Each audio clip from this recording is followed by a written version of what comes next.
Bonjour et bienvenue à vous. Est-ce que tout le monde va bien? Oui. Alors, est-ce que vous êtes prêts pour démarrer la conférence sur 3 techniques pour avoir confiance en soi? Oui.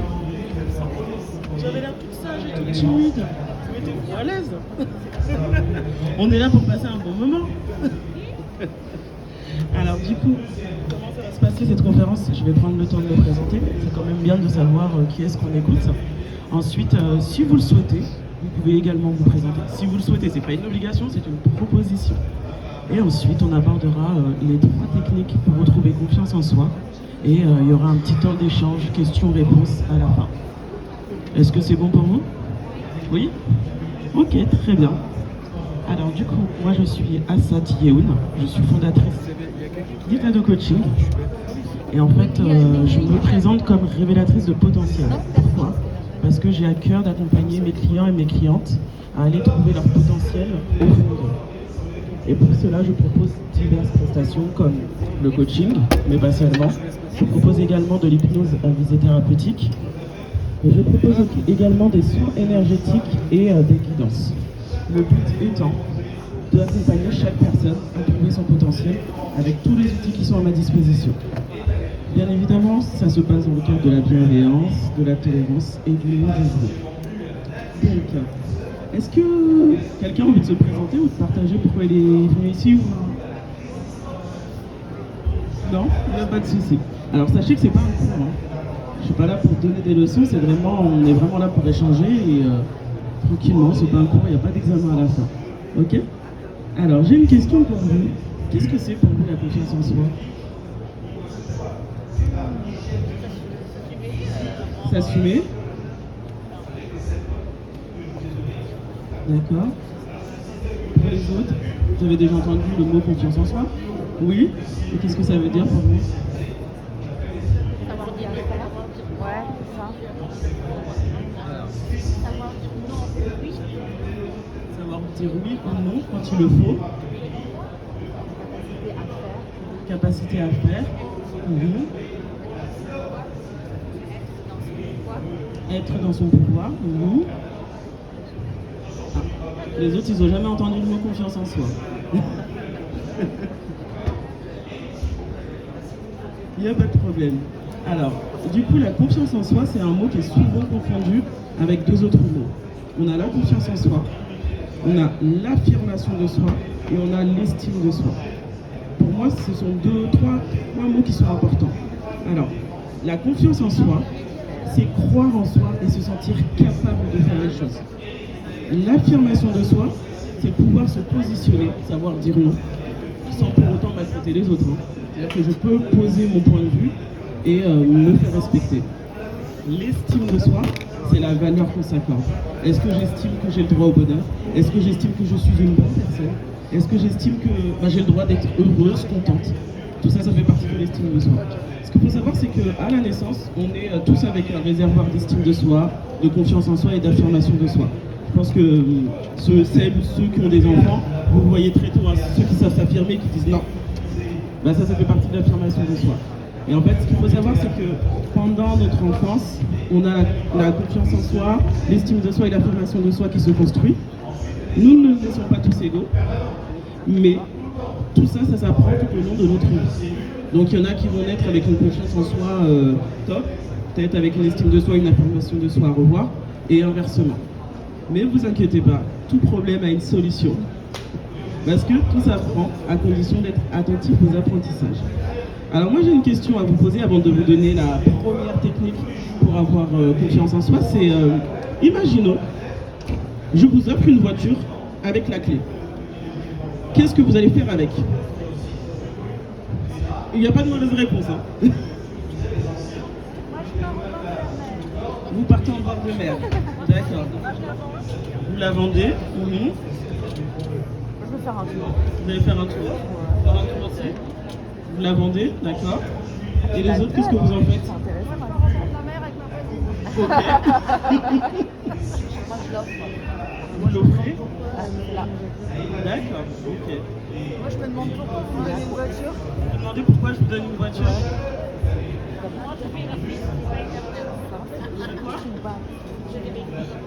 Je vais vérifier. D'accord. Mhm. Les autres, ils n'ont pas le permis, c'est ça? C'est pas grave, je vous l'offre quand même la voiture. Ok. Alors pourquoi je vous offre une voiture avec une clé? Tout simplement, c'est l'image de votre corps aussi. La clé numéro 1 pour avoir confiance en soi, c'est apprendre à se connaître. Là, je vous offre une voiture avec les clés. Il n'y a personne qui m'a demandé essence, diesel, c'est quoi le modèle de la voiture, je vais en bord de mer avec. Il n'y a pas de problème, c'est possible, je l'offre. Mais du coup, vous n'avez aucune information sur la voiture.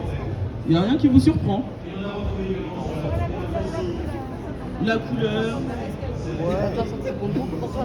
Et ben en fait, c'est pareil pour vous-même. C'est-à-dire que vous avez un corps, un esprit, un mental qui va avec.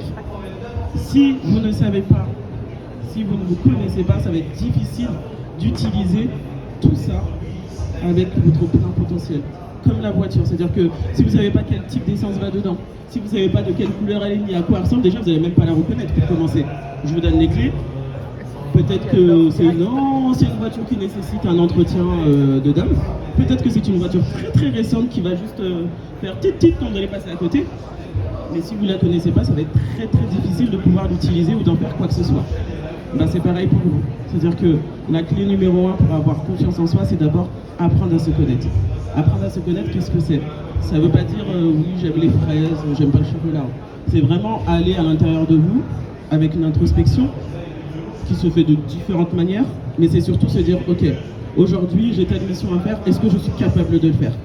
Aujourd'hui j'ai telle chose à faire, est-ce que je me sens assez en confiance en moi pour pouvoir le faire, ou est-ce que je peux demander de l'aide à côté? Est-ce que je peux me former? Est-ce que je peux apprendre? C'est ça la première clé, c'est apprendre à se connaître. Du coup, quand on apprend à se connaître, on apprend à connaître son corps, on a l'écoute de son corps, on peut aussi identifier les moments où, justement, on manque de confiance en soi. Est-ce que vous savez quand est-ce que vous manquez de confiance en vous? Est-ce que vous le sentez? Qu'est-ce qui se passe quand vous manquez de confiance en vous? Moi, je suis un peu plus triste et plus fatiguée. Un peu plus triste, un peu plus fatigué, ok. Moi, j'ose pas. Procrastine. Ouais. Inertie. Inertie. Mhm. Le repli sur soi-même. La couleur. La couleur. La colère. D'accord. Ok. Bah, moi, c'est quand je manque de confiance en moi-même, moi j'ai tendance à procrastiner aussi et à me replier sur moi-même. Et je me dis non, mais je vais jamais y arriver, je vais jamais y arriver. Et en fait, quand on est attentif à ces signes-là, bah là, on sait qu'est-ce qu'on peut faire et on sait du coup où demander de l'aide. Et quand vous avez confiance en vous, comment est-ce que vous savez et comment est-ce que vous vous sentez? Action?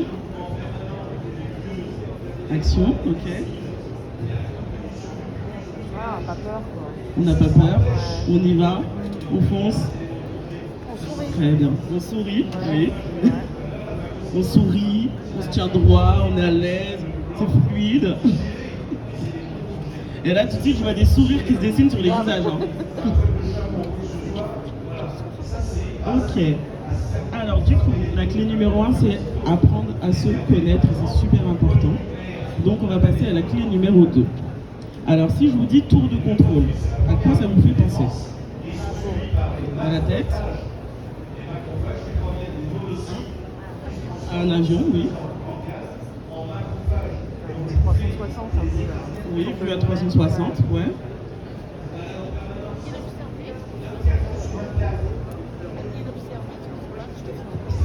À bien observer tout ce qui se passe autour de nous, c'est ça?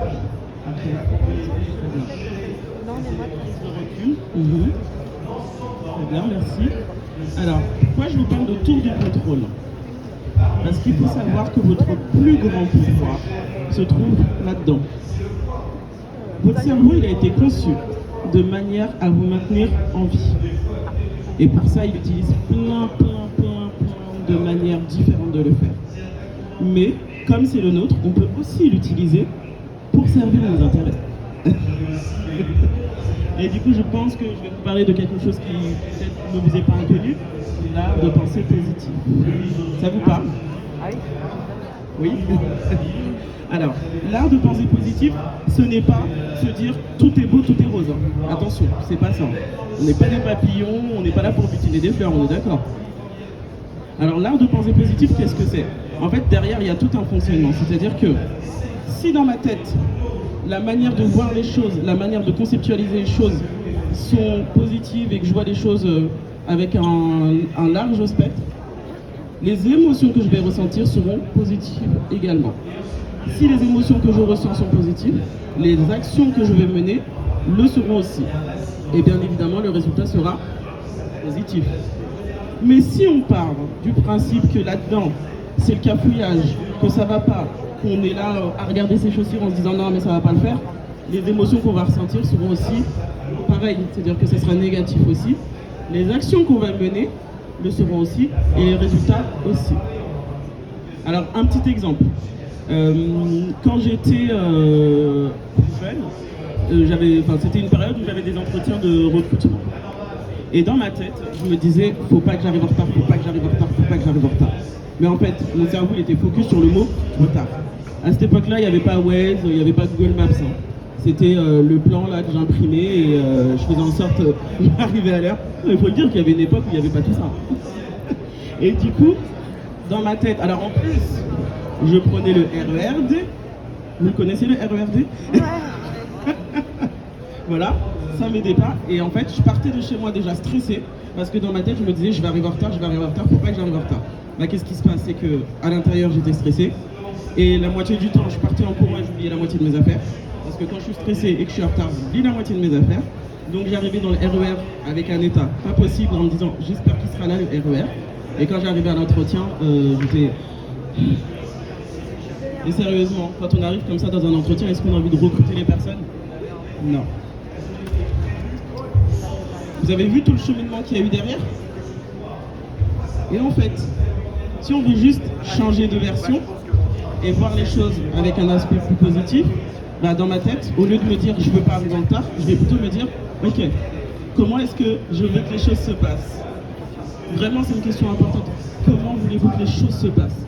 Bah, moi, je veux arriver à l'heure, je veux arriver tranquillement, fraîche, sans que mon maquillage est dégouliné, que je sois en sueur et que mon parfum ait disparu. Donc, on se concentre sur ce qu'on veut. Je veux arriver à l'heure, dans de bonnes conditions, avec le smile. Donc, forcément, je prends un peu plus de temps pour anticiper. Je prends limite un train à l'avance. Et là, j'arrive tranquillement avec le smile. Et en plus, je suis à l'heure. J'ai bien révisé pour mon entretien. C'est canon, non? Et là, la question, c'est quoi? C'est comment on fait pour l'appliquer dans le quotidien? Visualisation, oui. C'est vraiment se poser la question de, ok, comment est-ce que je veux que les choses se passent? Quelle que soit la situation, tout problème a une solution. Et s'il n'y a pas de solution, c'est que ce n'est pas un problème. Donc, je vous invite vraiment à prendre le temps de vous questionner sur la manière dont vous voulez que les choses se passent. Parce que vous avez deux choix. Soit vous subissez et vous êtes à la merci de toutes ces pensées, etc. Soit vous décidez de reprendre le lead et de se dire, ok, j'en suis capable, je peux le faire. Et quand je suis capable, je peux le faire, je peux le visualiser. Après, bien évidemment, ça ne se passera pas exactement comme vous l'avez prévu, mais il y a de fortes chances que ça se passe mieux que vous êtes dans le cafouillage. Ça va? J'ai perdu personne? Non. Ok. Alors, du coup, on a parlé de la première clé, c'est apprendre à se connaître, la voiture. La deuxième clé, c'est l'art de penser positif, mais ça ne veut pas dire que tout est beau, tout est rose, mais c'est plutôt reprendre le contrôle dans sa tour de contrôle. Là, j'aimerais faire un petit focus sur les émotions. Ça vous, ça vous parle, les émotions? Oui? Qu'est-ce que c'est pour vous une émotion? Sentir quelque chose? Ressentir quelque chose? Un message, oui. Je pose beaucoup de questions. Alors oui, les émotions, c'est un message. Alors c'est comme la météo, quand on sort le matin, on regarde le ciel, bah, s'il pleut, qu'est-ce qu'on fait? On s'habille en conséquence, s'il neige, s'il fait beau, on s'habille en conséquence. Alors il faut savoir que les émotions, c'est comme la météo de votre corps. Les émotions, elles viennent vous apporter un message. J'entends souvent des gens me dire, j'arrive pas à contrôler mes émotions. Mais réellement, est-ce qu'on contrôle la météo? Non. Et bien c'est pareil pour les émotions. C'est-à-dire que l'idée, c'est pas de les contrôler, hein. L'idée, c'est de les accueillir et de pouvoir s'adapter à ces émotions. Chacune des émotions qui se présentent à nous vient nous apporter un message. On a la joie. La joie vient nous dire que tout est ok, on a envie de la partager. Et en fait, pour accueillir la joie, généralement, c'est on la partage. Ensuite, on a la tristesse. La tristesse, elle vient nous indiquer que c'est la fin de quelque chose, c'est la fin d'un cycle. Et en général, quand les personnes sont tristes, moi, je les invite à se chouchouter. Parce que c'est la fin de quelque chose, on va passer à quelque chose d'autre. Prends le temps de se chouchouter. Donc si vous êtes triste la prochaine fois, chouchoutez. Faites des choses qui vous font plaisir. Ensuite, on a la colère. Alors la colère, c'est une dose d'énergie qui vient dans votre corps. Pourquoi elle est là, cette émotion, la colère? Elle vient vous dire, là, les limites ont été franchies, là, il va falloir qu'on se défende, et là, il va falloir qu'on se fasse respecter. Et c'est pour ça qu'en général, quand la colère, elle arrive, on n'est pas bien, parce que c'est une grosse dose d'énergie, et en fait, elle est là pour que vous puissiez vous défendre, attaquer même. L'idée, c'est pas d'aller frapper tout ce qui bouge autour de vous, mais c'est plutôt d'aller décharger cette émotion-là. Et pour la décharger, il y a différentes manières de procéder. Ça va être en fonction de votre tempérament et de ce que vous aimez faire. Bien évidemment, moi je recommande le sport, parce que c'est quand même une manière de bien évacuer. Mais après, il y a des personnes qui préfèrent des techniques plus relaxantes. Il y en a d'autres qui vont préférer se prendre un petit bain moussant tranquillement. Ou appeler une copine et pleurer, ça aussi ça marche. Boire des coups aussi ça marche. Ça permet de sortir les choses. Et on a une autre émotion qui s'appelle la peur. Est-ce que vous avez une idée de ce que vient vous dire la peur?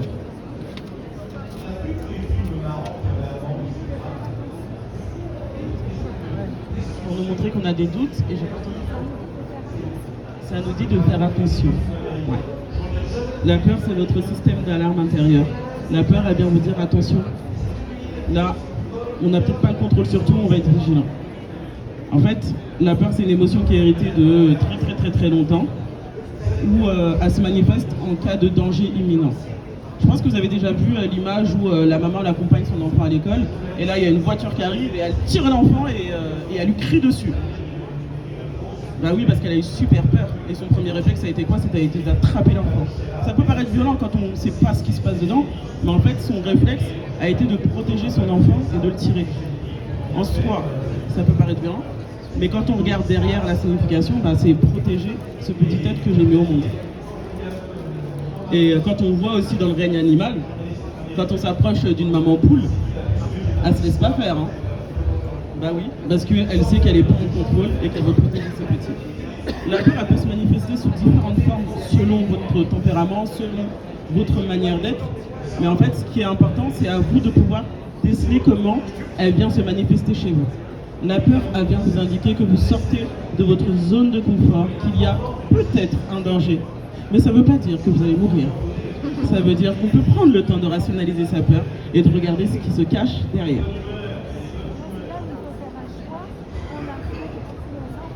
Tout à fait. Et du coup, ça nous ramène à la clé numéro 1, se connaître. Une petite anecdote au sujet de la peur. On se moque pas, hein. Alors, pendant longtemps, j'ai eu peur des parkings souterrains. Pourquoi? Parce que quand j'étais plus jeune, j'aimais bien regarder des films d'horreur. Et il se passe toujours des trucs bizarres là-bas. Tu rentres dans ta voiture, tu trouves un zombie, un vampire, et du coup, t'as super peur. Et pendant longtemps, j'ai eu peur, mais j'ai jamais eu de place en parking souterrain. Et en fait, dans mon précédent appartement, j'ai demandé une place de parking. Et là, le gardien me dit « Ah, mais c'est super, vous allez avoir une petite place en bas. » En bas. En bas. Dans le parking souterrain. Oui, oui, oui. Ok, j'ai dit bon, on va y aller. La première fois, j'y étais avec le gardien, il m'a montré ma place. J'étais avec lui, tout se passait bien. Ensuite, au début, j'avais un petit peu peur d'aller garer ma voiture. Donc au début, j'y allais pas trop. Ensuite, il y a un soir où je suis rentré tard, il n'y avait plus de place. Et là, je me suis dit, il va falloir que j'aille dans le parking souterrain, et en plus, il fait nuit. Donc je me suis garé. Avant de sortir, j'avais les clés de chez moi dans ma poche. Mon manteau était bien fermé. Mon sac, je l'avais accroché en bandoulière, au cas où. Et quand je suis rentré chez moi, je me suis dit, mais attends, de quoi t'as peur? Qu'est-ce qui te fait peur?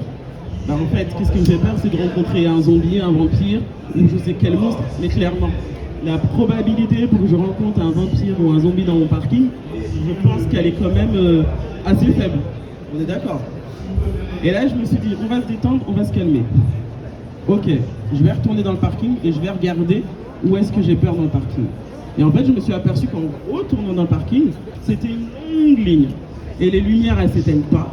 Attention, un point très très important. Ne pas se retrouver dans le noir dans un parking souterrain quand on en a peur. Et là, je me suis dit, mais en fait, quand je sors de ma voiture, j'ai de la visibilité à droite, à gauche. Il n'y a pas de recoin, donc il n'y a pas de personne cachée. Et là, je me suis dit, bon, on va se détendre, on va prendre le temps de regarder. J'ai pris le temps de regarder, d'observer et de rationaliser tout ça. Et en fait, qu'est-ce qui s'est passé? C'est que la peur, elle est venue me dire que j'étais plus dans ma zone de contrôle. Donc, j'ai pris le temps de regarder les éléments autour de moi pour justement agrandir ma zone de confort. Maintenant, j'ai plus peur des parkings souterrains. Alors, pourquoi je vous ai raconté cette anecdote? C'est-à-dire que derrière chacune de vos peurs, il y a forcément une logique rationnelle qui permet de rassurer son esprit et de pouvoir se tranquilliser en se disant « Ok, j'ai peur. Qu'est-ce qui me fait peur? Quels sont les éléments qui peuvent me rassurer? Ou quelles sont les personnes à qui je peux faire appel pour pouvoir me rassurer ?» Je parle de peur, je ne parle pas de phobie. La peur, c'est une émotion que tout le monde peut ressentir. La phobie, c'est quelque chose de beaucoup plus exacerbé. Ça va? C'est clair? Ok. Oui. Là, c'est sûr, ça a l'air plus simple. Vous avez vu des vampires, vous avez vu des terrain. Mais quand quelqu'un a un traumatisme réel, ça a l'air Tu éteins? Alors, oui, il y a l'exposition, ça fait dire, on observe, on voit, et ça, c'est. Voilà, il y a eu un réel traumatisme. oui, non, c'est pour ça que je parle de peur. La peur, c'est une émotion que tout le monde peut ressentir. Là, je parle pas de traumatisme, de phobie, etc. Et la peur, elle vient après les choses. La Des peur. choses irrationnelles ou des choses qui sont passées en vrai. Alors, pour un traumatisme, merci pour votre question, pour un traumatisme ou pour une phobie, pour moi, ça nécessite un accompagnement. Là, c'est un accompagnement parce que c'est toute une construction qui se fait dans l'esprit et ça nécessite d'être... on prend le temps de déconstruire, tac, tac, tac, couche par couche, et pour pouvoir digérer la chose. Parce qu'en fait, un traumatisme, qu'est-ce que c'est? C'est un événement douloureux qui nous a fait peur, qui reste coincé dans la partie émotionnelle, le cerveau droit. Et pour gérer ce traumatisme, on a besoin qu'il soit traité par la partie émotionnelle et la partie rationnelle pour pouvoir mettre des mots dessus et prendre conscience que la situation est terminée ou qu'on a des ressources aujourd'hui pour y faire face. Mais là, c'est autre chose. Là, je parle de peur simple. Je parle pas de traumatisme, de phobie, etc. Là, pour moi, le traumatisme, ça nécessite un accompagnement un peu plus approfondi. C'est pas forcément quelque chose qu'on peut régler tout seul. Ça répond à votre question? Alors, on va continuer. Alors, on a appris à se connaître, on connaît ses points forts, on sait ce qu'on peut, on sait ce qu'on sait faire, on a confiance en nous, on sait qu'on gère de ouf. Maintenant, on passe à la troisième clé. Ben, la troisième clé, c'est le passage à l'action. On a eu beaucoup de théories, là, après, il faut passer à l'action. Alors, pour passer à l'action, comment ça se passe? Pour passer à l'action, il est important de d'abord définir un objectif. Et un objectif, c'est un verbe d'action. Par exemple, alors là, j'ai pas d'exemple là tout de suite qui vient, mais l'objectif, me sentir mieux dans ma peau, c'est pas assez concret. Et on peut faire plein de choses pour se sentir mieux dans sa peau. Ça peut être de la perte de poids, ça peut être de la prise de poids, ça peut être juste faire des gommages plus régulièrement, ou ça peut être prendre soin de ses cheveux ou de ses vêtements. Mais du coup, c'est quelque chose de vraiment trop vague. Donc, si vous voulez atteindre un objectif précis, il faut un verbe d'action précis. Ensuite, on se fixe bien évidemment une deadline, sinon c'est pas drôle. Parce que l'objectif, on le pose et hop, je le ferai demain, après-demain. Il faut qu'il y ait un petit peu de stress quand même. Et ensuite, une fois qu'on a identifié son objectif, qu'on a un verbe d'action précis et qu'on a une deadline, on y va. Alors comment on y va? Il y a des objectifs qui sont plus ou moins grands. La meilleure manière pour atteindre vos objectifs, ça va être d'y aller pas à pas. Si vous rentrez dans un immeuble et qu'on vous demande d'aller au 3e étage et qu'il n'y a pas d'ascenseur, vous allez être obligé de passer par le rez-de-chaussée, le 1er étage, le 2e étage et le 3e étage. Vous pouvez y aller en montant les marches une par une, deux par deux, 3 par 3 pour les plus courageux. Mais si vous voulez monter 4 par 4, il y a de fortes chances que vous tombiez en chemin. Là, c'est pareil. C'est-à-dire qu'on y va step by step, petit à petit. Donc quand on a des objectifs, des gros objectifs, enfin, gros ou petits, hein, l'idée c'est de se dire, ok, là j'ai cet objectif à atteindre, comment est-ce que moi je peux le découper en petits objectifs pour que ce soit digeste. C'est comme quand on mange, le burger, on ne le met pas dans sa bouche, on le coupe, ou vous pouvez le croquer aussi, mais du coup on y va petit à petit. Et quand on y va petit à petit, on se respecte, on se donne de l'amour, on se donne de la bienveillance. Ça va ? Est-ce que vous avez là en tête des idées d'objectifs que vous avez envie d'atteindre? Est-ce que quelqu'un veut partager avec nous une idée d'objectif à atteindre?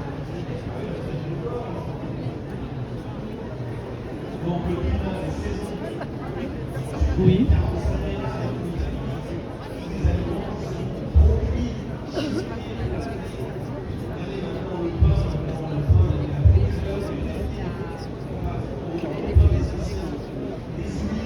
Alors, définir l'objectif qui pose problème. Alors, déjà, je pense que pour aider, ça peut être déjà d'identifier dans quel domaine de vie il s'agit.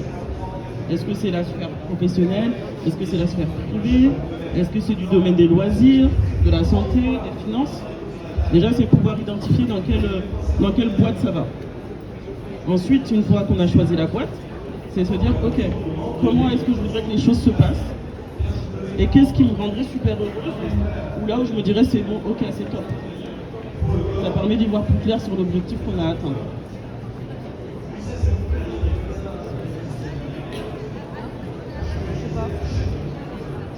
Rien.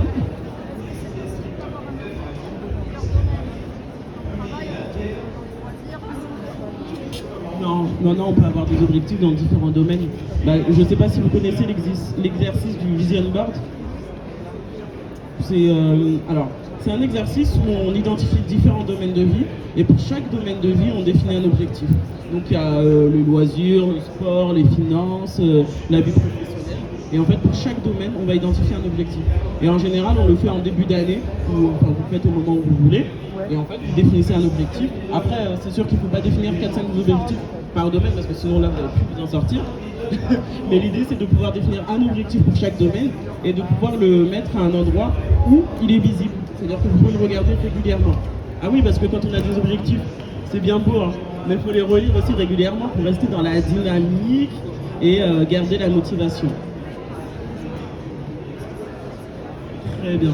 Alors, on va passer maintenant à la partie questions. Est-ce que vous avez des questions? Ne vous inquiétez pas, il n'y a pas de questions bêtes. On n'est pas là pour se juger. Donc, la parole est à vous. Oui.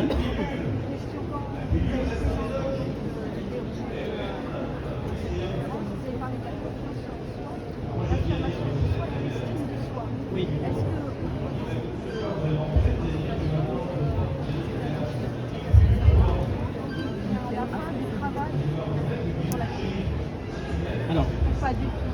Alors, du coup, je répète la question. Elle voulait savoir s'il y avait un échelon entre la confiance en soi, l'affirmation et l'estime de soi. C'est les étapes en fait. Alors, moi, l'estime de soi, la confiance en soi et l'affirmation de soi, je les vois plutôt comme un combo gagnant. C'est-à-dire que les uns impactent sur les autres. Quand on a une bonne estime de soi, en général, c'est plus facile d'avoir confiance en soi. Quand on a confiance en soi, on arrive aussi à avoir une bonne estime de soi. Et quand on a confiance en soi, on arrive aussi à s'affirmer. Il faudrait les voir comme trois amis. Ouais, il faudrait les voir comme trois amis, la base pour être bien dans sa tête et dans ses baskets. La base, c'est l'estime de soi. Les trois. En fait, les trois interagissent les uns sur les autres. Pour moi, c'est la base pour être bien dans sa peau. Après, ça veut dire qu'il faut être au top du top en estime de soi, en confiance en soi ou en affirmation de soi. Mais les trois interagissent ensemble, ils fonctionnent ensemble. Ah oui, un petit truc que j'ai oublié de dire, la confiance en soi, c'est pas quelque chose de linéaire. Il y a des choses sur lesquelles on va avoir confiance en soi, il y en a d'autres pour lesquelles c'est un peu plus compliqué. Tenir un micro et parler, pour moi, ça va, c'est cool. Vous me mettez devant un tableau Excel, là, ça sera pas pareil. Mais c'est aussi se rendre compte de ses limites, finalement. Et Excel, c'est pas mon avis.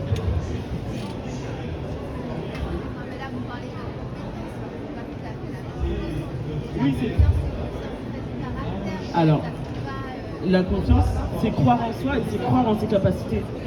Du coup, c'est pas seulement... Il y a la compétence Excel, oui, au niveau bureautique, mais c'est aussi, moi, je connais mes limites.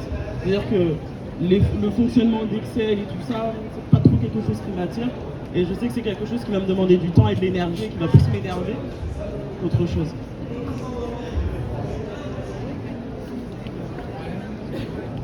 Tout est clair. Bah maintenant je vais vous faire une interro. Hein. Non, je rigole. Ok. Bah écoutez, je vous remercie pour votre attention. Je vous remercie de votre participation. Et surtout, je vous souhaite une belle et agréable journée.